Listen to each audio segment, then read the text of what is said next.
Let's go, let's go, let's go. Alright, people wanna hate every day, it's okay. My name is Jesse May. I lived life on the edge from the age 13 through 21, which led me to serving time in federal prison. These stories are from that time, my time in federal prison, and my life after as I built a successful excavating business. I don't condone or recommend any of the behavior from my younger years, but if you'd like to hear the whole story, subscribe Reckless Success. Alright, Reckless Success, welcome back. Today we've got my buddy Phillip. Grew up with him. This is Chad's better looking older brother. I was going to say uglier, but yeah, but we know that's not true. Yeah. Well, us younger brothers got to stick together. Me and Chad are the younger. I thought about that earlier too. I get that. I get that. Yeah. So my buddy Phil here, he owns Skaggs Builder. They're a general contractor, or are you a friend? Yeah, general contractor, primarily framing crew, based out of Heron, and we do. I mean, I don't know. We'll do 2 or 3 new homes a year, turnkey. It's not what I love. That's from start to finish. That's from start to finish. The bread and butter of the business operation is framing new homes day in and day out. Right. So, how many homes would you say you frame a year? A year? Last year we probably did 15. That's more than one a month. So it's more than one a month, but the thing is that it's different. So like this year, we're not going to get even close to that. But the homes that I have done, we may get 10 to 12 this year, but they've been like big homes. You know what I mean? Like very big homes. Right. Like the one we're on right now is 4,000 square feet. So if we're there a month, then there's 1 month there's out of 12. You know what I mean? One Chad's building's nice. Dude, Chad's literally took us 7 weeks, 8 weeks. So there's 2 months on one house. You know what I mean? Sweet house when it's finished. Oh, dude, it's unlike any house I've ever built. The roof on it, the fucking catwalk. Like, have you been inside of it? It walks around up in there. We went up, and then there's no railing on the catwalk. Oh yeah, there's nothing. It's dangerous right now. This old E-man, I'm like, damn, don't fall. And not only that, those makeshift stairs that I bought, because it's having like a nice custom set of stairs put in out of steel, and so they're gonna, like, the treads are gonna be welded onto the steel on the bottom. That's nice. And it's gonna be pretty sick, and it's gonna have like wire handrail, but you can't put that in there. Is that something he buys, or somebody custom building those like flat tail? Somebody out of Carterville, I think, is custom building them. Yeah, that's my buddy Robert Dill. He's good. Yeah, he's custom building them, and after they get it all painted and everything, they're going to bring them in there and assemble them. Yep. And then I'll just unscrew. I just screwed all those stairs together, and so you're building 15 houses a week, and we like to a year. Or not a week, a year. Right. Sorry. That's all right. You're building 15 houses a year, and that's where you're at now. You're successful. You've got your own crews, and everybody knows your name around here. You do good custom homes. But you haven't always been that way. So when we were younger, we were all running wild, and we had to sow our wild oats. Yeah. Dude, understand. Come on. We started early, and Dude, I'm 39. Yeah. We had to tell each other, hey, man, the party's over. We were about 30. Yeah, I missed the bus. I missed the bus on that. Yeah. And there's some buddies that are... And you got to remember, like, the way it's different. It really is different today. Like, I look at my kids now, and I have 3, a 17, 16, and 15. And they're not like I was at all. Well, we talked about this, I think, on a previous episode, but we were the last generation before cell phones. Right. So, like, 100%. we were as wild as they got, and then right after that, the cell phones hit. So we were outside. When we were kids, we couldn't communicate without going to each other's house. No communicating. It was bicycles and four-wheelers. And like I told my kids, and I tried to implement that a little bit when they were younger, and it wasn't the same. Like, they look at me like I was fucking, like, you want me to just leave? Right. You know what I mean? Like, they had no idea you could just get on a bicycle and just go to another town. Yeah. Like, in order to go meet your friend, it's like they'll text him all day. Who knows where we'd be? I'd always pass my mom in the wrong spot. Like, Marion, I'm supposed to be a car. Not supposed to leave. How are you doing? I'd be on the side of 13 pedaling down, and I'd see my mom go by. I'm like, oh, man. Well, not only that, and I mean, but just to be gone, I could be gone for the whole weekend. Right. Like, leave on Friday night, like, hey, Mom, we're going camping. Yeah. See you. We used to, growing up we were into riding. When did you start riding? You started riding motocross first, right? Yeah, well, four-wheelers. So four-wheelers, riding four-wheelers at a very young age. I mean, 6, 7, 8 years old. Yeah. If that, riding four-wheelers. I had the little Suzuki Quad 90. Oh, yeah. Dude, that thing was awesome. And I literally had a big circle, like a figure 8 around my yard that was just dirt that I would ride in. And, you know, we all had four-wheelers, though, in Hearst. Yeah. Everybody had something. And the whole town was surrounded by old strip mines, and just coal mines that were kind of abandoned, and it's got a big river, so we would just ride. You could go for days, and like everybody, and we were all kind of the same age, and even the ones that were older, I mean, they were crazy as fuck, you know what I mean? Yeah. So it's like, look what we didn't have a lot of, there weren't too many other directions to go with the environment that we grew up in and the people that we had tutoring us along the way. Because we all had that whole, all my buddies, Bart had an older brother that was John Henry. Yeah. Michael Rick's brother was my brother's age. Right. And just, we all had brothers. It was like siblings. So our brothers got into, you know, started learning things a little bit earlier. We're young kids, 13. I remember the first time I ever saw a hard drug. Yeah. It was on the back of a four-wheeler. Oh, yeah. And it was you know who, like, you know what I mean? Like, he got off on this four-wheeler and he started doing this on this back of this seat. And I remember sitting there and I was with like Wesley and Levi and a couple of my buddies. And I'm like, is he really doing that right now? Like, is this happening? Dude, I was like 11, 12 years old. You know what I mean? And I'm like, oh my God, he's really doing this. Yeah. And it's weird because like the older guys, for some reason now, kids don't seem as mature as I think we were, just in the sense that like, look, I would never think of that. But same way, I was 12 or 13 with probably a 17 or 18-year-old, and he got out a bag. I'm looking on a four-wheeler. I'm looking over his leg because he's kind of in between his legs. Right. I'm like, but I already had my own bag anyways because I'd been pinching a little bit, you know. Right. And I'm like, damn, I feel like they're welcoming me to the club here. Right. You know, they're doing it in front of me now. Right. So, but we were just wild. We'd run from the cops. We would just ride all weekend, like Phil said, and camp out, and our parents didn't care. Yeah. They had enough money to get us a toy to get us out of there. Right. You know, it's a free babysitter. Go hang out in the woods for the weekend. Right. We had the monkey house. Dude, the monkey house was great. I mean, I remember being out there and saying, smoked pot for the first time. And I didn't do it. I refrained. Lance. Because, oh yeah, that's right. That's right. Lance. Oh, dude. Armstrong. Dude, that's the most fittest man in America right there. You know what I mean? Like, he can ride that bicycle from here to Pennsylvania, I feel like. He definitely has got that many miles on them tires. Dude, and I just remember seeing that, and I remember being so freaked out because I'd never been exposed to anything like that. You know what I mean? Right. And I remember I was like, and dude, like one thing I will say is my mom, she was so crazy. If you know my mom, you'd understand what I'm talking about. I remember the first time, this is going to make me look kind of silly, but this is the truth. This is how weird my mom ingrained in my head that drugs were, okay? When Lance pulled out that bag of shitty ditchweed, right? It was mostly seeds and stems, you know what I mean? I remember seeing that and thinking, oh my God, my mom is going to smell that on me because he was smoking it, you know what I mean? And I'm like, you know, when you don't smoke, you don't smell like smoke. Yeah, it sticks too. Like the most thing you smell like is a campfire. We smelled like a campfire just about every day because we were always building the fire, right? So I remember like trying to get around the fire and like get that.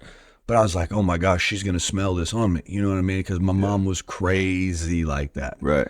And I didn't do it, man. I held off longer. Honestly, like I refrained from using drugs.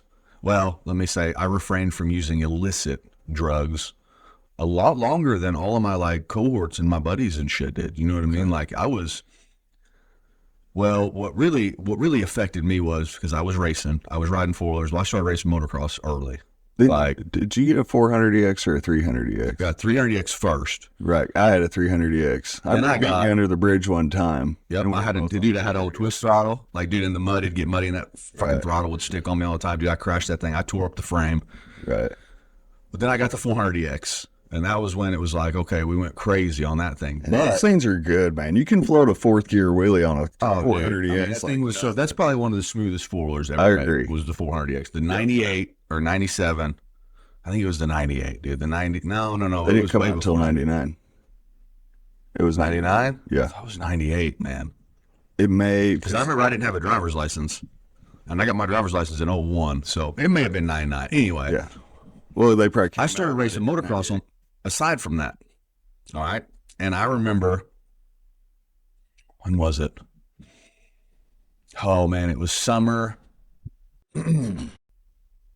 sophomore year. Okay. I was going from freshman to sophomore. Right. And I remember I got hurt and I did not have my driver's license. Did you have a track at the side of your house? I remember. Oh, yeah. Oh, yeah. We had a nice little track. It wasn't great, but it was like a good little track to just go out and, you know, do corners. And we had a couple doubles and a big triple. And I was at the Edge in Nashville. And I'll never forget, I was in 125C class. I was never great, you know what I mean? But like I could hold my own. You know, I hit the finish line jump at the Edge. It was like 100 feet, fourth gear wide open on my 125, like fourth gear wide open. So how'd you get into that? Because your dad wasn't really racing. No, so he rode motorcycles a lot. Him and like Fred and Randy and everybody, they all rode motorcycles a lot. Like back street in the day, bikes. street bikes. And it was just like a thing. Like Timmy was riding and he was like Lawrence and your dad. he was like a semi-professional, you know what I mean? And then there was like Tony and all them and and Valerie, you know what I mean? Like she had ridden and got hurt, you know what I mean? But she had always ridden. And so it was just like, it happened for all of us. Like we were all kind of in the culture, you know what I mean? And I started racing and, you know, you're going to get hurt. And like I broke my knee. And I remember like, I'll actually never forget it because I remember I was prescribed Vicodin and I didn't know what they were. Like I was very ignorant to drugs. You know what I mean? Like prescription pills. Like we didn't grow up in that culture. You know what I mean? They were not a thing. Yeah, we weren't out looking for pills. Never at all. A kid. We were looking for. I remember taking these drugs, and see the thing is when you're hurt, you don't really notice what they do to you. You know what I mean? Like they don't give you a buzz. They just take the pain. They just take the pain away. Yeah. And I ended up having surgery on my knee. Well, I went to rehab after I broke it, and I did rehab, and come to find out like a couple of weeks or maybe it was like a month or so after it was healing, I was doing rehab and it wasn't getting any better, dude. I remember they used to put me on this table. And they used to take this belt, and because my knee was in a sling or a cast or whatever for so long that like my leg was in like this position. You know what I mean? Like I didn't straighten it for months, like 6 weeks, I think. And they would put this belt over my leg. And my rehab every week was that guy would just crank that belt fucking tighter and tighter to try to get my knee to go down. And I was in like excruciating pain. Like, dude, it's not. Like the kneecap and all that was all messed So my tibia had actually, I guess whenever I heard it, it had kind of gone up into my kneecap a little bit. And they ended up doing like another x-ray or MRI. And so I had to go in for another surgery. And they kind of shaved the bottom of my kneecap. Right. Like they just shaved like a Took U at it. off. So that whenever it would straighten out, my tib fib would not hit it anymore. And so then I was prescribed more pain pills. And I remember I went to a party one night. I'll never forget this. How old are you at this age? I'm just, dude, it's right before I turned 16. Okay. I go to a party, and it's out at my buddy's house. We'll call him Ike. Okay. All right? It's out at Ike's house. And dude, we had the best parties. We really did. Like our class of 03 was fucking wild. You know what I mean? We had bonfires and girls, and dude, there would be 50, 60, 70, 80 people out there. You know what I mean? And I remember I had my pills on me, and some people, I was on crutches. You know what I mean? So like I'm fucking hobbling around out there on crutches. Right. I remember these two older guys, dude, they were on the football team. They were studs. They were like, hey, Skaggs, you know, like you got any of them Vicodin? And I was like, yeah, I do. I got a whole bottle of them. And they were like, oh, dude, we'll buy them off of you for a couple bucks a piece. And I was like, okay. I sold them $10 worth, which was like, I think I gave them 4 for $10. Yeah. But dude, I remember they were like, dude, I was the coolest thing since sliced bread. Yep. And at the time, I'm calling you every month, every week. Dude, but I'm like, what the fuck do they want these for? You know what I mean? Like in my mind, because I was taking them just, you know, taking 2 or 3 a day or whatever it was I was taking. Pain. You're just right. I'm like, they're like popping these, you know, and they're drinking, we're drinking Keystone Light back in the day. chugging that shit. We used to get like 330 pounds. Oh, dude, that was the Keystone Light was what we lived off of. And drink it it's like water. Oh, dude, it tastes terrible. It's probably a good starter beer, though. For sure. Like it so. was definitely what I cut my teeth on was Keystone Light. We couldn't have done what we did on Budweiser or anything No, like that. no. And it was cheap. So you had to have that, you know, when all your buddies are putting together. All day. Right. And we learned that from all these poor people we grew up around. That what would they drink? Bush? Oh, Bush Light. Bush Light. Natty Light was big, but Bush was the big, especially in Hearst. Like Bush was the beer of Hearst, Illinois. Hearst, You know what I mean? Hearst is a small town that's got anywhere from 3 to 5 bars at any given time. Oh, still today. It's got 3. You got Ludings, you got the back door, you got what Freedom Fat Jack, Freedom Bar now. Yeah. And then there's the 3. Hearst is like maybe close to 1,000. Yeah. Yeah, it's about 1,000, and then Bush is probably 200 people. Right. 250, something like that. I've been to Mardi Gras and I've been to Hearst on New Year's, and I had a better time, and it was a bigger party, Hearst on New Year's, because they got a square, and every bar was full. There was a kegger at a house behind the bar. Oh, yeah. It was fucking popping. Oh, dude, Used to have mud wrestling, mud volleyball. You remember that? They got the park and have mud volleyball. Absolutely. Absolutely. And, there's a lot of transplants there now. Like, I still live there. Yeah. That's where I'm posted up. I mean, I'm kind of on the outskirts, I'm a mile out of town, but You live on an airstrip. I live on an airstrip. I live in the Hearst Fort, dude. Yeah. So there is an airport in this little town. There is, and all my neighbors have planes and they fly, and I don't. I have a drone. That's what I do. I fly my drone around and take pictures and blah, blah, blah. But so to get back to my story, I was taking these Vicodin for a long time, consecutively. You know what I mean? Because from breaking my knee all the way through going through rehab and then doing the surgery, and it's like and the weird thing was dude, I just like had them in my room, like a couple bottles of them. You know what I mean? And I never knew what I did not know was that whenever I went to stop taking them, I was going to feel some kind of way, what is called a withdrawal. Right. Yeah. I didn't know what that was. You didn't realize that you were feeling good. I had no idea that the reason I could like almost walk on top of being on my crutches, you know what I mean? Like push the limit. Like I remember I was riding too soon. Like I was doing shit that I shouldn't have been doing too soon. It's because I was on those pain pills. You know what I mean? Right. And so whenever I went to get off of them, I remember, dude, I'll never forget this to this day. I will never forget this. I got my driver's license. I had to wait something about the time I had my permit. I had to wait like a couple weeks after I turned 16 to get my driver's license. And I remember getting my driver's license, and I was off crutches at this point, and I was better. But I remember driving, and I was going to Burger King or something where the Taco Bell is now in Heron. And I remember thinking, man, I can't go more than 3 days without taking a Vicodin. Right. Stressing about it. And I thought, that cannot be right. That can't be right. You know what I mean? And that was like the beginning of my opiate addiction. And it was small, and it was. Have you watched that Netflix movie about the Oxycontin? Yeah, dude, I watched that, and it made me feel some kind of way because that's what they done, dude. They definitely pushed all this. Same with the coke and the crack. It's all been pushed on everybody. What I didn't know was, and so Oxycontin was the next thing. Like one of our buddies in school, we'll call him Bubba. His mom and his grandma both were prescribed them, and he would sell them. He would bring them to school and sell them to us for dirt cheap, and we exploited him to the max. Yeah.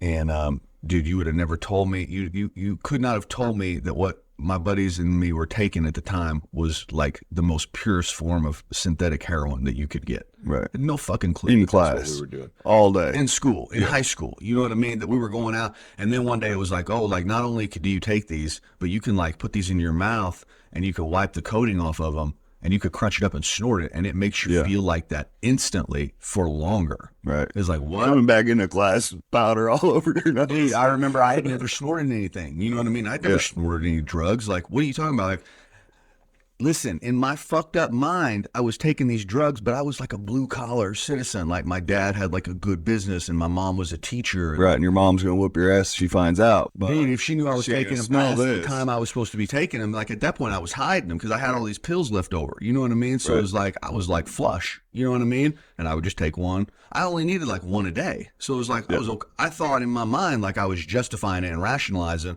all the reasons why I was taking these things because of outside circumstances or my lifestyle or whatever it may be. You know what I mean? And I didn't know nothing about addiction. Right. In this book I read about addiction, it said that we will stumble blindly, unaware of the pitfalls that lay ahead. Right. Dude, and that described me as a 16-year-old to a T. Yeah. No clue what was going to happen to me. Right. And we started doing drugs, dude, and I remember like started snorting those Oxycontins, and at that point it was over. Like I remember then, once I did that, like I was like Vicodin, like I did everything I could. I sold all of those to those older cool kids. You know what I mean? Like I wanted nothing. They didn't do anything anymore. Right. You didn't need those. I was like, no, I need these 80s. Like that was the thing. Like those, and they were original. Everywhere. Oh, dude, They're everywhere. it was ridiculous. It was like the heavens opened, and it was just like Oxycontin was in every high school in Southern Illinois, and everybody had Everybody them. had them. Everybody Everybody had was getting a script. I mean, Everybody had them. why they were prescribing that many strong pain pills like that, I don't know. But There's a reason. yeah, there's a reason. There's a reason for it. It's all money. It all goes back to money. But even the doctors that were prescribing them, but it was everywhere. I remember one time we were at one of my friend's house and we found a box of fentanyl patches. Is that what they were? Oh yeah, dude. Because at the in the end, we would rip those open and just. That's what we done. Suck So all the juice out of it. I was always into the speed. I never really got into the opiates, but we did find this box of fentanyl patches and they were like 100 microgram per hour. Right. And I didn't know what I had. So I took one of them and I cut it open and I ate half of the liquid out of the inside. It was like a gel and I got so sick. I mean, I was sitting there I was It's a good thing you didn't die. yeah, I didn't know what I was doing. Right. And I mean, every 10 minutes I'd get up and puke my guts out. And I was just, everything was spinning. I was probably on the verge of dying. Right. But yeah, it was dangerous. So luckily I'd done that. And then another time I had an oxy and I took it and I was a kid working at like Quiznos. Right. And I took it before I went in there. And the guy was telling me his order. I got my gloves on and I'm sitting there and he's telling me the order and I'm making a sandwich. I just turned and just puked all through my hands, like all over the place. It's nasty. And then I just took my gloves off and I got puke and the guy like walked out. So I went, this is when I got fired. So I went to the freezer. I went to the freezer and I was sitting in the freezer and I was just sweating like crazy. I mean, I was like having a heat stroke. I don't know what the hell was going on. The boss came in there and was like, this ain't working out. I was like, yeah, sorry. That was my sandwich making career. But luckily I didn't enjoy it because I went too hard. I was always, to the extreme. So luckily not enjoying it kept me away from the opiates and I went a different route, which was speed. Wasn't no better, but, so then out of high school, you graduate high school? I did. I graduated in 03. I functioned, like I made it through, survived. And again, how looking back, like when I look back on my story a lot, I can see, not to be too like, I'm not like a super religious person at all, but the experiences that I've had in my life, it's hard for me to deny the existence of some kind of higher power out there. Right. You know what I mean? Like how the fuck I survived some of the shit that I did. Looking back on it with a logical mind, you can't describe it any other way than some form of supernatural. You know what I mean? And that's my own choice. Like I don't push that shit on people by any means. I just know that when I look at the things that I have survived and overcame and where I'm at today, it would be very foolish of me to say that was all my doing. You know what I mean? I don't want to get into it either, because it certainly was not. But you probably got a spirit guide. Oh, something. Dude, there's something out there for sure. Dude, I've seen some crazy like palm readers and shit. You know what I mean? And don't get me started like this. One lady did it to me one time, dude, freaked me the fuck out, bro. The shit that she said, there's only like 2 people in the whole world that even know about it. Me and too. I'm like, oh my God, bitch, quit talking to me. You're scaring me. I went to a person one time and they told me stuff. They were like, you got a boat? I'm like, I do got a boat. I just got the damn boat. I hadn't even posted it or nothing. Right. Definitely wasn't red, and it definitely didn't have a cage on it. And I'm like, yeah, I got a boat. And she's like, yeah, I just see this red boat, and it like wrecks, and you're not dead, but you're done. And I'm like, whoa, shit. You are a shitty driver. And my boat was in the shop getting a cage put on it. And she's like, I see 3 red slats on the top of it. And I'm like, no, it's not got no slats on the top of it. No, it does. I went to pick it up at Flat Tail. And it's got 3 slats on the top. Oh, dude, stop. And I wrapped it red, code red. So I'm Red. and so what I do is I take people out on it. It's terrifying. And at the end of the trip, I tell them about that story. Yeah, and Because you it don't want was to tell them in the 100% beginning because then they're going to get the fuck out. She said it was with one of my buddies. So I graduated high school in 03, and I had gone to work. Like, one thing my dad did a really good job of, I'll say, and I try to do this with my kids today. I'm not very good at it because they have a different lifestyle than I did. My dad always pushed, like, if you need money, you got to work. You know what I mean? Like I was given everything I needed to survive. I had a home, and my grandpa bought me my first vehicle. He had done like this insurance. He sold insurance his whole life. And so like he started this thing for me when I was born. And when I turned 16, I had like enough money. I bought a little silver Ford Ranger, like a 92, little 4-banger. You know what I mean? I drove the fucking wheels off of that truck. Like it was a great truck for a 16-year-old. Right. Damn, Phil had to buy his own truck, and Chad's over here telling us about getting a R6 at 18. Brother always gets. Well, the thing is, too, is there was a lot of like parental things that had happened with my parents and my dad. So like my dad was kind of like, he felt like he had some making up to do, you know what I mean? Right. Because they had like some relationship issues, and it was kind of a fucked up ordeal, you know what I mean? And I definitely took the path less chosen, or more chosen, I guess, depending on how you look at it. But so I went to work for him when I was young, dude, like I started working construction, I think whenever I was like 16 years old. And like, I noticed that like there was a couple guys on there that did drugs. And so like in my mind, it was like, damn, construction's a good lick because I make damn good money. And there's drugs. Well, I know that, but like I could be high, you know, I could smoke a little pot or whatever. I couldn't drink, which I was never a big drinker, but it was like, you can get high, you can smoke pot, and you could build these cool houses, you know what I mean? And it was almost like I viewed it conducive to my lifestyle. Like you wake up early, you go work hard, you go out afterwards, you party hard. And at that point, like my senior year was when I really got involved. And not to glamorize it, one thing that I don't do, and I try not to do, is to glamorize my drug usage in any way, because in the end it was not glamorous. It was fucking pitiful, you know what I mean? But I got really involved in cocaine, loved it. I thought, God, if God made anything better than dope and coke, he kept the shit for himself, you know what I mean? Like that was the way I viewed life. I needed Oxycontin and cocaine, and that was it. I was not a big druggie. I didn't like Xanax or Just said I was not a big drug. I was just in my power, freebase. But and that was it. And so then, like for me, throwing some keys, just that lifestyle of like blowing lines and doing a couple 80 milligram Oxycontins and drinking beers with my buddies, like that was what I did. You know what I mean? Right. And I was extremely addicted to it. And so like every dollar I made went to support my drug habit. I didn't have any kids or anything like that. It was like I was 18 and I was fucking flying high. You know what I mean? And I was addicted to cocaine and Oxycontin. And I justified the shit out of it. You know what I mean? Went to work, party.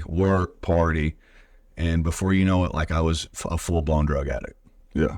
Pitiful. And that was also, you were building houses. Yeah, I was working. I was working for my dad. Started out working for my dad, had a pouch and worked every day.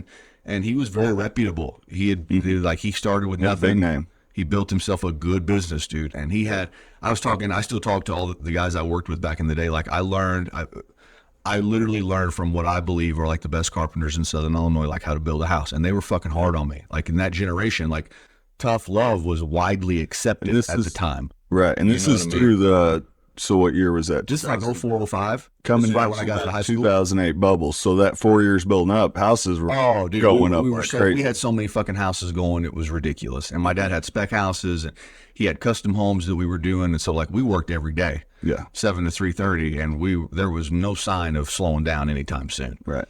And I knew right away that like construction is where I was deemed to be. Like I wasn't going to go to school, and I wasn't going to be a lawyer, and I wasn't going to wear a suit and tie. Like I was going to have work boots on and a tool pouch, and my fucking hands were going to be calloused up. You know what I mean? So I went that route, and man, I mean, through the party and everything, like I ended up meeting a girl, and she got pregnant, and lo and behold, like 3 one-night stands. It's like, oh shit, you're pregnant. Yeah. Oh shit, I'm 20. Oh shit. You know what I mean? Right. Like shit. I didn't want to take you around my buddies. Dude, that Kenny Chesney song, There Goes My Life, just came out, right? Yeah. And I'm listening to it, and I'm like, fuck. Right. Here I am addicted to drugs. Yeah. Working, making $16 an hour. You know what I mean? Like, and now I'm going to be a dad. And so like, I really at that point, I really tried to get right. And so like, I went to rehab. You know what I mean? I was like, I got to get this monkey off my back. Right. And at the time, I just thought if I could just give up the dope and the coke, like, okay, like that's gonna fix it. That's my biggest source of problems right here. You know what I mean? Right. And went to rehab, dude, and managed to get clean for a little while. But whenever I went, like they take you to these, like rehab is a big proponent of 12-step meetings, right? Mm-hmm. AA, NA, whatever. And so I started going. Like I knew right away that AA fuckers, they were all old white guys, and like I didn't fit in with them at all. You know what I mean? They all had big red noses, and they were like, and alcoholics are just different. Like Them alcoholics would black out. They had no clue what they did. Dude, I remembered everything I did. All the scandalous, dirty shit, dude. A cocaine addict don't black out. You know, you're present for everything you do. And I really fit in with the NA crowd. Like, they were all like dopers, like I was. You know what I mean? And so, What's like, the NA stand for? NA would be Narcotics Anonymous. Okay. So like I went and like I felt like, okay, like I identified with a lot of their stories, right? Well, they come in just like we do. Our self-esteem's completely depleted. Yeah. You know what I mean? Like, they have issues just like we do. Like, basically we're all the same. Like, you learn that throughout recovery. You know what I mean? Is like most people don't use drugs because they're happy. Right. And 100%, because when you're doing drugs, you're really satisfied. It's satisfying. That's why you do them. They're satisfying. You feel good. So to help me, because I never went through a rehab. My rehab was prison. Right. But now, like, what's satisfying to me is the life I've built. Right. And the work that I do. Right. But just because I like it. If I wasn't into something like that, it'd be a lot tougher. You know, if I was working, it'd almost be impossible. It would almost be impossible. And I learned that. And so, like, I did that for a while. I took the course. I had to take some class that was online. And I thought, like, in my mid-20s, like, really, I thought, like, I need to become, like, a professional. Like, I need, like, a real job with benefits, and I need to become, like, a businessman. You know what I mean? And so I took this insurance test, and I passed it on my first try. I ended up selling insurance, right? My brother was doing it at the time, and he's like, this is a good little What year was this?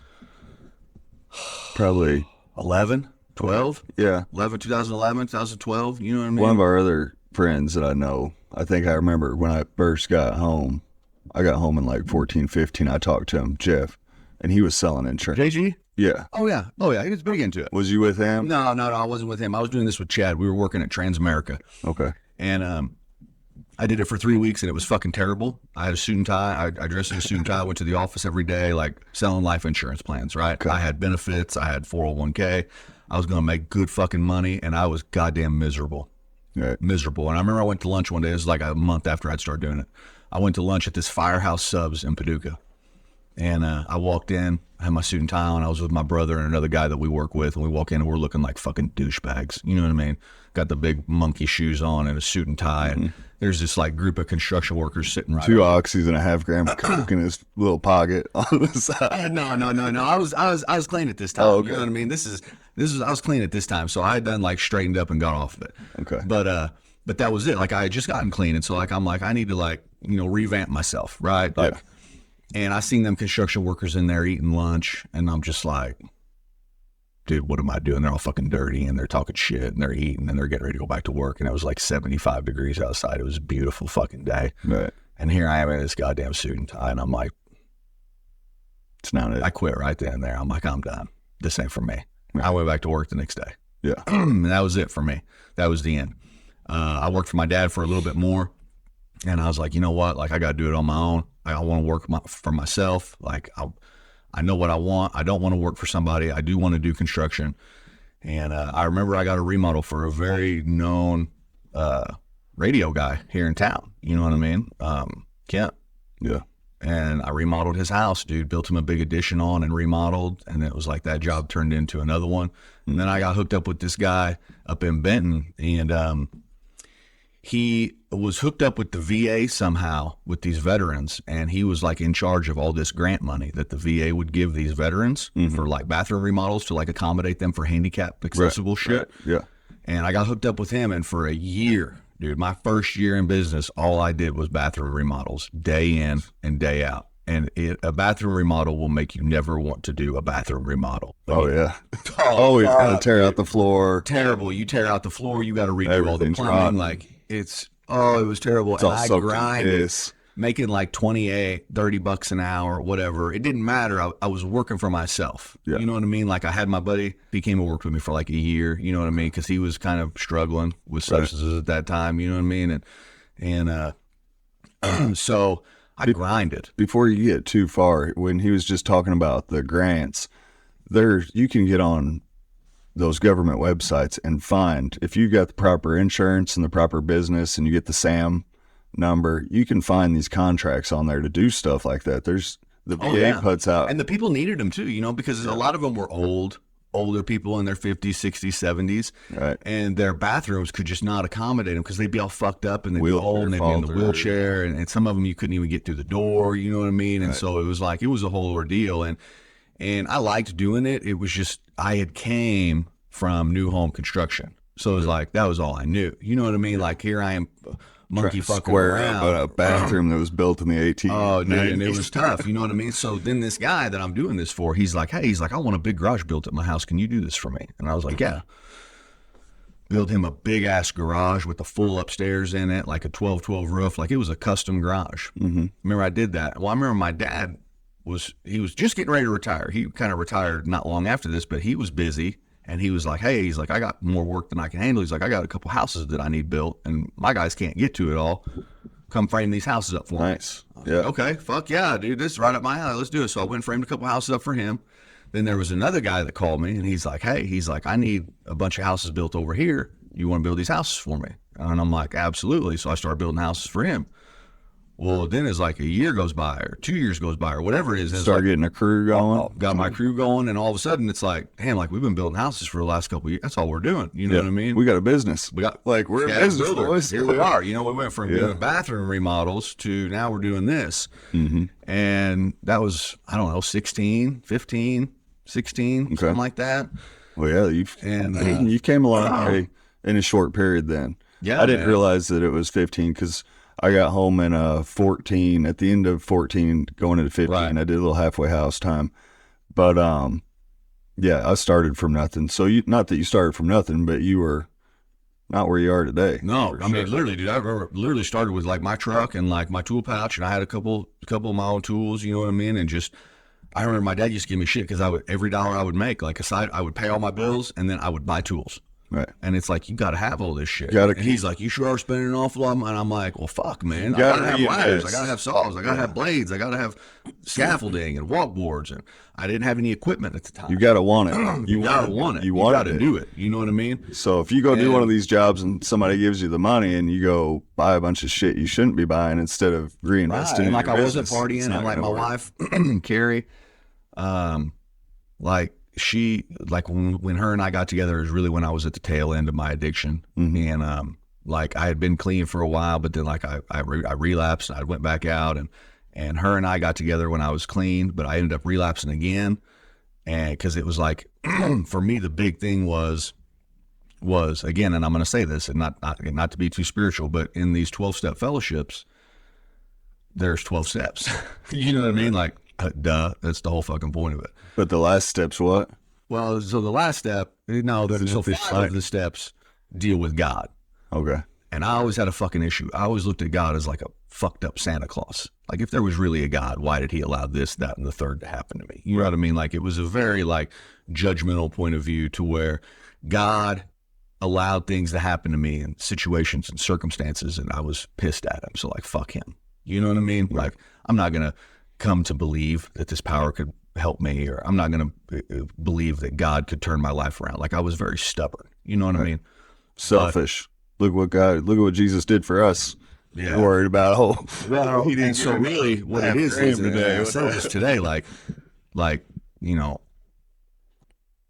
God really let me get so fucking low that last time, like fuck my life up so bad and become so down right. that I literally became, there was enough humility inside of me to where I was like, okay, I'm ready. Yeah. I'm ready. I was thinking about that. I got to a point where I was just disgusted with myself. Dude, that's I it. mean, I'm sitting in a prison in Alabama. Right. How low can I get? Dude. And I was just, it's over. I'm not doing any of that anymore. It was crazy because I remember I had no problem begging God to help me the last time I got high. To just help me get better. Help me not do this anymore. I don't want to do this anymore. I don't want to ever feel this again. And I remember begging, just help me. Right. And I was like, okay, just don't do it anymore. Do whatever you have to do to not do it anymore.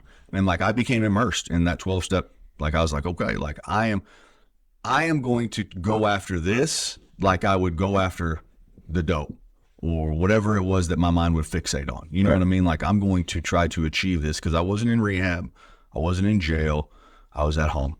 I was with my family. You know what I mean? And it was like, I've got to get better. I've got to stop fucking around.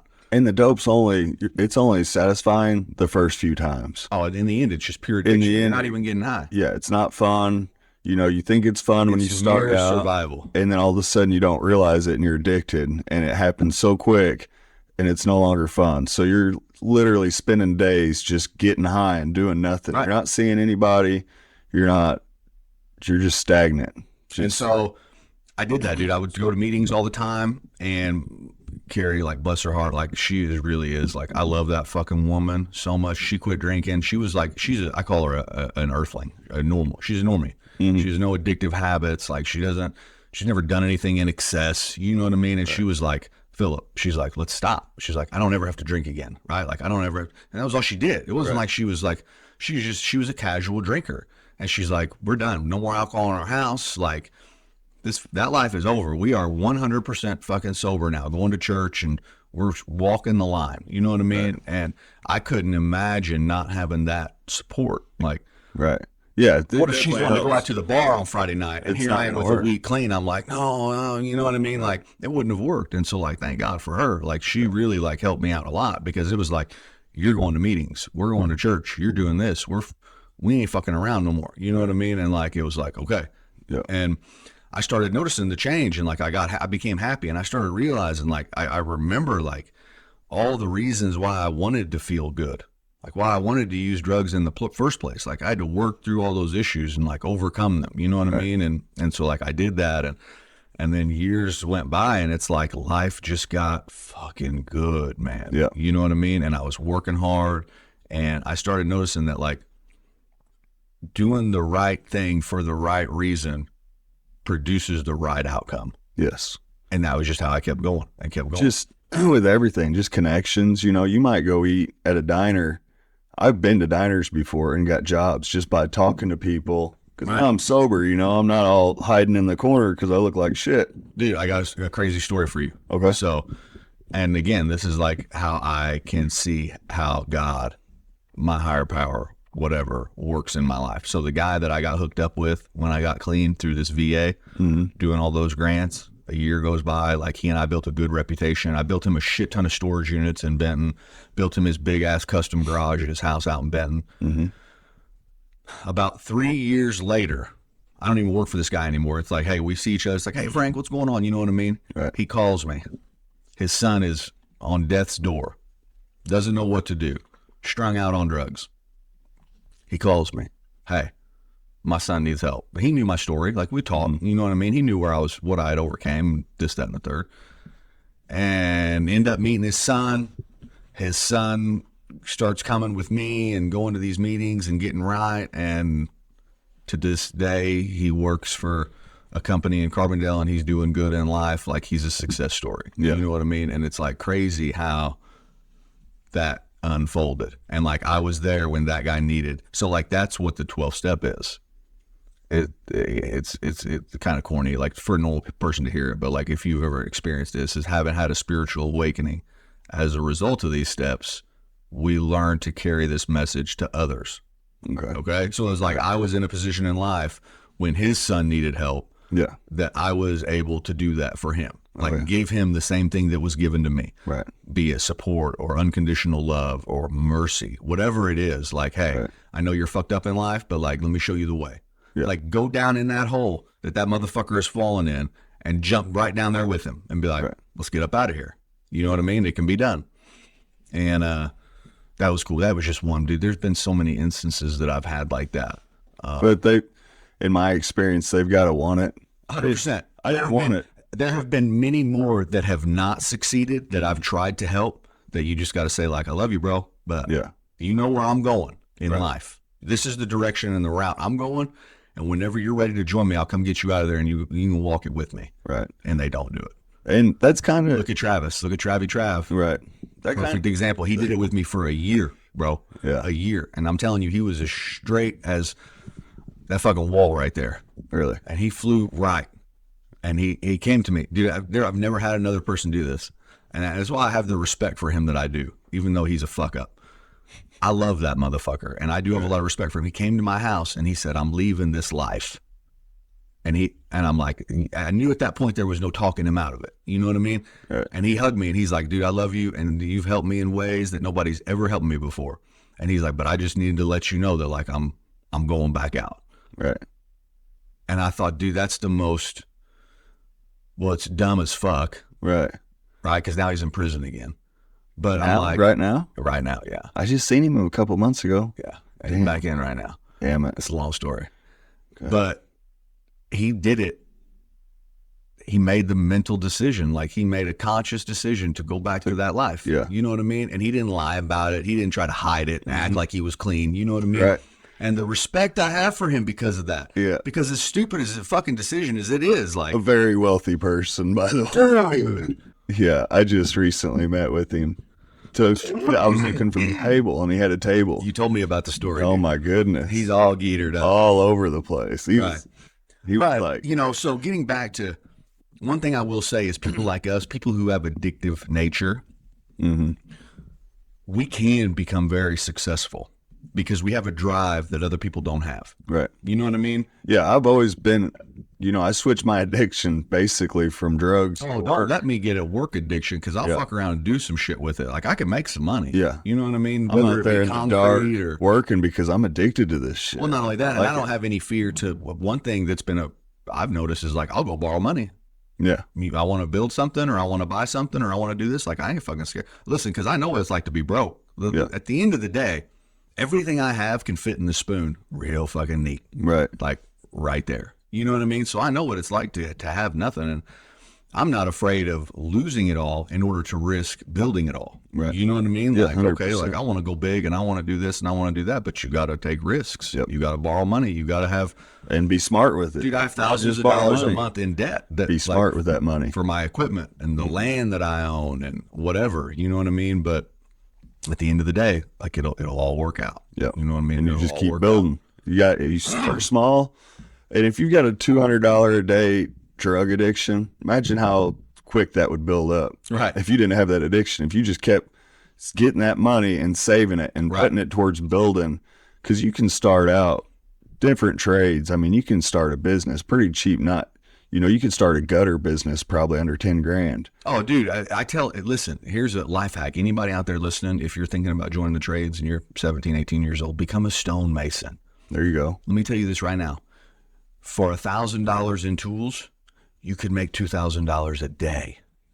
A day, Cameron. I'm talking to you. Like if I had it all over to do again, right? Right. I would become a stonemason so fast, and I'd be the best fucking stonemason out there. I'd go to work for a block layer or a brick mason for a year or two, and I would learn from him. I would soak up every bit of information that motherfucker could give me, and I would start my own business. And all you need is a couple grinders and a couple concrete saws and a truck, Right. and a mortar mixer. Like, dude, like $2-3 grand, you can have everything you need. I've got hundreds of thousands of dollars worth of tools as a framer. You know what I mean? Like my trailer, my telehandler, my bobcat, my mini, my 2 trailers, my gooseneck trailer, my ladder trailer, my scaffold trailer. Like, come on, man, it's never ending. You know what I mean? But as a stonemason, dude, you get out your can make trowels, $20+ dollars a square foot laying stone. Like, get out there and make that money. You can make $2,000 a day like that. Yep. That's $10,000 a week if you want, or you can work 3 days a week and make $6 grand. Like, Right. or you can work 7 Or you days can work a week, 7 and make 14 grand Yeah. a week, dude. You Right. know what I mean? Like, with probably, and so you were talking about by the hour. I was going to say with probably no. well, by the square. So with stonemasons, you get paid by the square, And then you the get paid materials good. Yeah, and the materials cover it. You Right. know what I mean? Like you cover your material cost with a completely different cost. So that's just what I would do because there's only like 3 good ones out there right now, and they're all busy as fuck. Yeah. You know what I mean? And if there was a 4th one, it wouldn't even touch how much work there is out there. If there was 10 of them, it wouldn't even touch how much work there is out there. And I saw a statistic that said for every 100 tradesmen that retire every year, 7 of them take their place. And that's no shit. Like, you're not going to find a we're cutting construction back. crew in Southern Illinois that isn't looking for help, except I'm like literally the only crew I know of that's not. I have the crew that I have today, dude, it's taken me years to build them up to what they are. Right. But like literally there's some badass motherfuckers right now on my crew, the guys that I got. Like finally, like when it comes to new home, now they can't go demo a bathroom. I mean, they could, but they don't know. All they know Framing it. is building. new home construction from the ground up. You know what I mean? Trusses and rafters and things like that. They don't know about like old houses and window jams and how to fix a crooked windowsill, or you know what I mean? Like they don't know how to do shit like that. They've been with me. A couple of them have been with me. Larry's been with me for 2+ almost 3 years. Efren's been with me for like 4 years. Nice. I just got a new one this summer who's been great. Tristan, he's been great. And then Landon and Chase. Landon's been with me for like 1.5 years, and then Chase has been with me for about a year. So, okay. And they all vibe well, dude. Like it really is good. But like, man, it costs so much money, dude. Like their payroll tax and then the work comp. Dude, the work comp is what fucking kills me every month. Yep. $27 for every 100 that I pay him. Right. Dude, get the fuck out of here. Yeah. And so like people see my price and they're like, what are you talking about? I'm like, dude, for every 1,000 I pay this guy, I pay $270 just for him. Every week I spend 1,000, like I think it's like $1,200 in work comp. Right. That's $5,000 a month. Yeah, the government ain't letting us. Dude, they don't let us fucking slide on nothing. Every time I think I'm about to make a bunch of money. Oh yeah. It takes more. I just got audited for like $14,000. I'm like, yeah. Every time I feel like, okay, now we're making more money here, then more money has to go out to workman's comp, to taxes, and then at the end of the day, you still got 220s to rub together. But it just keep building. You keep getting up there. So next week, before we get off here, is the week, and this will be out after, so we can talk about it. Yeah. But next week we'll be out west. We're going to West Yellowstone snowmobiling. I got my new bibs in the other day. They fit good, dude. Mine should be in today. Yep. Did you get extra large? Yeah. Damn, that's good, dude. My medium fits me with room. I got plenty of room in mine. I know, but medium. I mean, shit. You're 6'3". What's it going to be up above your boots? No, I'm 6'1". No, I'm telling you, dude, it fit good. Did it? Yeah, I'm 6'1". I seen where you So me and Carrie just started this 8-week. We're doing the 8-week transformation thing or whatever. I don't know. It's some shit at Stacked. Right. And I just went over there and did all my numbers, dude. 9% body fat. I'm 184 pounds. Super low. Yeah, low as shit. Yeah, but the medium had room to spare. I feel like you should have got a large. I'm worried that extra large. Well, I had the quick shipping, so I got time to try it on, and if not, I'll buy one out there. Yeah. I mean, I'm excited. I think it's going to be fine, dude. I think we're going to get up there. We may get killed in an avalanche, but that ain't a big deal. Dude, avalanche conditions are bad right now. Bad. That's all we're seeing. And we've never been in one, knock on wood. You know Biddle's going to be a nervous fucking wreck. He's going to have goddamn beacons on him. Oh, yeah. But, dude, at the end of the day, I almost bought one of those backpacks. I was telling my buddy about it, and I'm like, even if it's not great, like, it's our trip that we do every year. And what is this? This is me and Chad's 8th year. This is your guys' 5th year, 4th year. This is your 5th, ain't it? 5th snowmobile trip, and I've been there in the summer, so I've been there 6 times. Yeah, we went in the summer that one time, so I've been there like 9 times. You know what I mean? And it's just something that, dude, it's like there's not a lot of people. Well, there is, but like this is our guys' trip. You know what I mean? Like, I fucking look forward to this shit. Yeah. Even if we get out there and there's 2 foot of snow, we're gonna have fun. Well, there's usually more 2 foot. Yeah, usually there's 4 to 8 or more, probably. Yeah, usually there's at least 6. Yeah. Yeah, because you can step off into it and straight down. I wonder what, besides all the rocks that we're going to have to avoid, wonder if it's going to help with how soft it is. Usually, if you're not stopped in just the right spot. Oh, I know. You're going to sink. I don't know, man. We're going to find out real quick. Down to some rocks. And we're going to find out real quick, though, dude. Yeah. We'll go high. Yeah. The higher we go, the more snow there's going to be. That's it. If there's not snow on Two Top, we'll be over at Lionhead. Oh, yeah. There's going to be snow there. Oh, yeah. So, I mean, to sum it all up, like, what is the name of this podcast? Reckless Success. Reckless Success. I mean, that pretty much describes us to a T. 100%. You know what I mean? Like, I was fucking wild. But getting right, like just getting right and getting off the shit and becoming level-headed and clear-eyed, like it really opened up all the possibilities out there. And having a family, like I don't know what I would do if I was a single guy. You know what I mean? I live in a camper under the bridge. I wouldn't have the aspirations. I know I wouldn't have the aspirations that I have now. No. You know what I mean? Like when you are dutied or responsibilityed with taking care of a wife and 3 kids, like that's a lot of fucking weight to carry around. Yeah. I like make sure my wife can, dude, we're in a boat. Not and like I'm driving this boat through the sea, through the storm. You know what I mean? And I got to take care of my wife and my 3 kids and like the responsibility that I have, like I can't fuck up. And now a whole group of guys. And now I got 5 other men whose life depends on me keeping everything going. You know what I mean? Like the days of if you fucked up right now, I fucked up right now, it'd be 10 people costly. immediately affected. Right. That week. And you can't have that, man. You know what I mean? You can't have that. You got to keep going. You got to keep going. And how do you guys still continue to stay clean? Like, do you still go to meetings, or do you just feel like work and your families keep you both? Yeah, like I still go. I got a guy in DuQuoin that I talk to probably at least once or twice a week. And then like every Saturday night for years now, I've had a home group and I'll try to go to it. You know, I don't make it every Saturday night anymore, honestly. But I still try to check in a couple times a month just to be seen. You know what I mean? Just to go there and let them know like, hey, like I'm still alive and like it can still be done. You know what I mean? Just like it's just like maintenance at this point. All it is maintenance. And if it helps you to get off of it, like it helps me to help other people that are on it get off of it. Yeah. So if you're trying to get off of it, your niche might be to help other people, you know, so like strive to get clean so then you can help your friend that's also messed up. Right. It always makes me feel real good whenever I can talk with people and, you know, share my story and give them some guidance, you know, tell them I've been there, I've been rock bottom. Right. I've slept in the dumpster, done all the bad stuff. So, got high with kings. Yeah. Dumpster guy with kings. But it gets better. You can get out of it. It's just not going to happen nothing happens overnight. You got to start little steps. I mean, you can cold turkey. If you can do it, do it. That was how I did it. And it was, dude, while I wouldn't recommend it, like that was just the route that I went.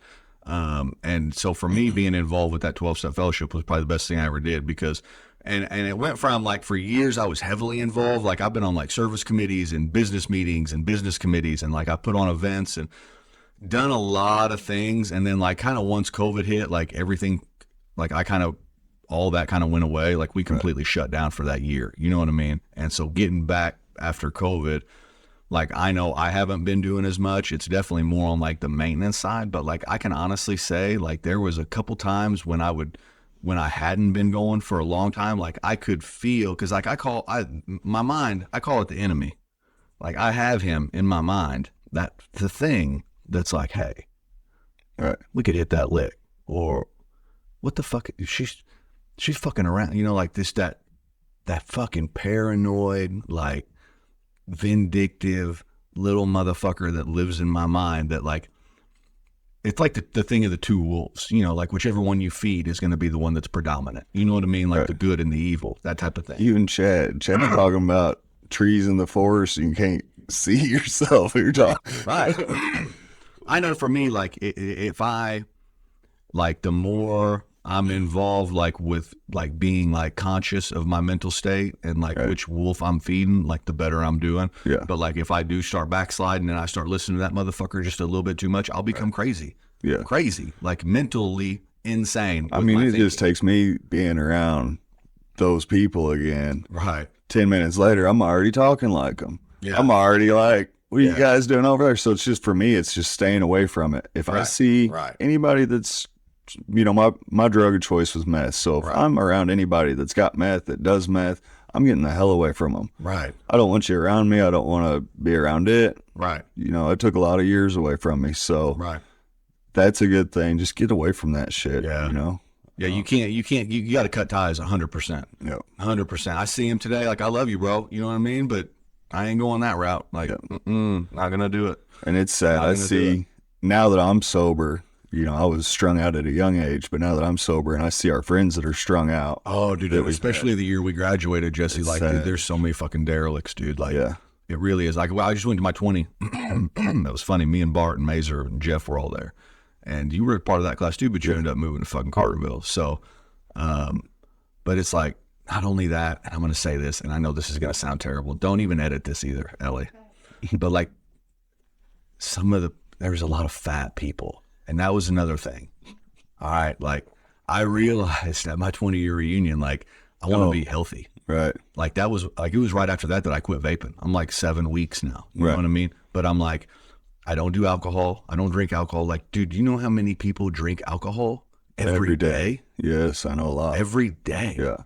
That shit's not fucking good for you, bro, to be drinking every day like that. Yeah. But like, I started working out hard. Like, I want to be healthy. I want to live into my 70s. I don't want to be obese. Like, there was so many fat people at my high school reunion. I'm like, dude, you're 39 and you have let yourself go. We got 40 more years to go. Dude, what are you doing? Get to the gym, pick up some weights, get on a treadmill, something. Man, I know that sounds bad because fat people are so fucking accepted this day and age, but it's not good for your health, dude. Right. It's not good for your health. Drugs aren't good for your health. Like, it's not good for you. You know what I mean? And I don't know. It's been like, I've got a lot of changing this year, especially, like focusing on my health. Like for a lot of years, it was my business, you know what I mean? Like, but it's like, I think everything in life happens in phases. You know what I mean? Like it was drugs, and then it was my family, and then it was my business, and then now it's my family again. And like, now it's my health. You know what I mean? Like, can't do it all at once. You can't do it all at once. I mean, like once you get far enough ahead, then you start, now you can take care of your family and do your health. Right. But like at first you can, you know, too many different. Yeah, you have to weigh too many irons. Yeah, you got to focus. You got to put your priorities first to what's most important first. And like for me, like my health definitely was, at least this version of it, where it's like the eating right and the supplements that I'm taking and the shit that I'm doing there. Like I had to get clean first. Then I had to get my family in order. Then I got my business in order. And, you know, that's been, well, I'm coming up on 10 years. So it's like, you know, it's 10 years in the making. You know what I mean? Yep. And so, but in this time, man, we're young. You know what I mean? Like, look, we're both healthy. Yep. You're doing great. I'm proud of you. Yeah. And you're the same way. Like, we're both in the same, like when you look at me and you look at you, and like you even look at our friends, like, look at what the things we're doing. Like you walk in the goddamn high school, you see Skaggs Builder, you see May Excavating, you see CPS. Right. Like we're goddamn pillars of the community. Right. Look at us. Yeah. The fuck? The guys that used to be running wild, so you can change. You can. Everywhere, everybody I talk to, I share my story. I don't try to hide it, you know. Right. I don't just throw it out there when I first meet somebody, but if we get to talking, I'm not going to hide nothing. And for me, it seems like everybody is rather dealing with substance abuse or knows somebody. The stigma that is attached with addiction is gone today because everyone has an aunt, uncle, mother, brother, sister, father that is struggling. And what people realize is they fucking closeted that shit for so long that now it's so out in the open and it's so prevalent, like it is accepted, that they are looking for people like us. Right. Like, you know how many homeowners and customers I found that have got to know my story that are like, God, we're fucking proud of you. And by the way, my little cousin Jimmy or my brother or my sister, or can you help this person? Can you help that person? Like, you know what I mean? Like everybody loves a fucking success story. Right. And the stigma is less and less and less, you know, because for a while it was like that stigma, that fucking addict, that you're a needle junkie or a crackhead or whatever it may be, you know, like and today it's like everybody's dealing with that shit and they're all looking for help. They're dealing with, even if it's alcohol. I mean, it's a legal, you know, alcohol's a big one, dude. It's like huge. One of the most addictive, alcohol and caffeine and nicotine. Those are the three most addictive fucking drugs. Sugar, all this. Everybody's doing something, so they like hearing that you can change. Right. I mean, it's all in your head. For me, it's all in my head. I can change. When I quit vaping, I just quit vaping. Right. I'm not going to like, you know, go slow with it. Right. Vape half of this. Let's do that summit right out the window, dude. Exactly. Do it right out the fucking window. Same way. I was going across the bridge one time. I was getting ready to hit this sumbitch, and I thought, I just chucked it out the window. I thought, what the hell? Dude, I thought about drowning. I thought, dude, do I want to be 70 or 60 and fucking drown to death, like suffocate because my lungs are so full of this fucking shit? But tell me if you do this. I've thrown a few out, but I know where the motherfucker. And then get me started. Carrie could tell you a funny story about whenever I was using one time and I threw some shit out the window, dude. And like an hour later, she's like, "Oh my God," I'm like trying to go back out in the woods and find this shit. I've got just vapes and stuff. I'm like, right here 2 years ago, I threw out a vape, and if times ever get so fucking bad, I will come over here. And heaven forbid you just go to the gas station and spend $10. Yeah, you know, I'm talking rough times. Right. I'm down to where I need to find that vape. I know where it's at. Right. But anyway. No, I appreciate you having me on, dude. And like I said, you guys have a killer setup up here. Thank you. Killer setup. We've we've invested and tried to make it as nice as we can. So Dude, it's nice as fuck, man. yeah, Nice. hopefully we're I going dig to it. be catching traction on Spotify, Right. YouTube. So we've got the building, and I'm trying to convince Ellie that needs to be the studio. Well, so I'm going to do a little plug for myself too here. I just got it in the mail yesterday. I spent like $1,000 on all my GoPro shit. Nice. And so 2024, because like, dude, I do stories. I do a story, multiple stories every day. Yeah, on my see 'em on Instagram and Instagram. Facebook, dude. And this is, I'm not trying to brag at all, because I'm not bragging. I'm stating a fact. So many people that I did not even know watched my shit. Mm-hmm. Like every day, they're like, dude, I literally get on Facebook just to see what you're building today and what you're talking about. And the way you talk about what you're doing, like, keep it coming. You know what I mean? Right. So I told my guys, I'm like, 2024, we're going live. We're going YouTube. I got my channel started. What is your Instagram? My Instagram is at Skaggs Builder. At Skaggs, SK. Skaggs Builder. Okay. Just Skaggs Builder. Type that into Instagram and I'll come up. You follow me. You don't have to request it. It's not like a private page. You know what I mean? It's a business page. Do you have a YouTube? Yeah, Skaggs Builder. Skaggs Builder on Skaggs YouTube. Builder on YouTube. Yep, coming live. Like we're gonna start next week. So Nice. it's gonna be good, dude. We're gonna start doing videos, and I'm gonna do two things. Like I'm gonna do videos of us working, and then I'm gonna do like how-to tutorials. Like may do like a 5 or 6 minute like stair building video or rafter framing or a hip roof or whatever it is that I'm doing that day. Right. Like I'm just gonna fucking do little stories on it and shit and little how-tos. That'd pick up traction for sure, because for somebody that doesn't build houses, Right. and I know that you dig the footer.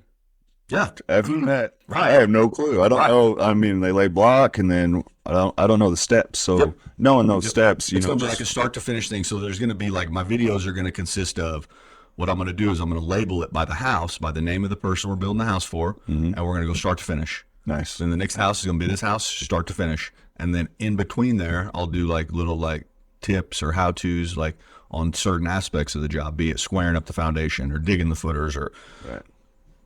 building the stairs or building the bedrooms or how we lay out doors, or maybe it'll be installing kitchen cabinets or crown mold or whatever phase of the job it is that we're on. Like that's what I'm going to do. And so like I'm going to try it and spend the time, because I mean, as Ellie, she knows, she's over there sitting over there. She's like young Jamie over here, right? Like she's over here editing, and she's going to do a shitload of work before this thing even gets released. You know what I mean? I bet she just spend 2 or 3 hours. It's just And building fucker the ain't even ready to go. channels and everything, and then editing, and then keeping. Yeah, Right. There's a lot of work. The amount of to time produce that it takes.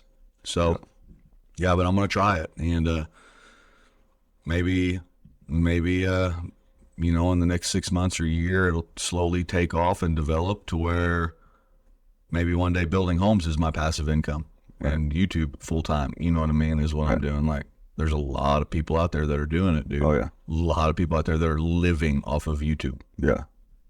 So, I agree. Yep. good times. Good times. We'll have you back on. Thank you. Reckless Success. Follow and subscribe. Appreciate it. Yep. All right, guys, we're going to wrap up. You can follow us on TikTok and YouTube at reckless.success, Instagram at reckless success. We're on Spotify and all major podcast services. Hit that subscribe button, please. For more information on May Excavating, check out our website or TikTok. That's a wrap. Thanks.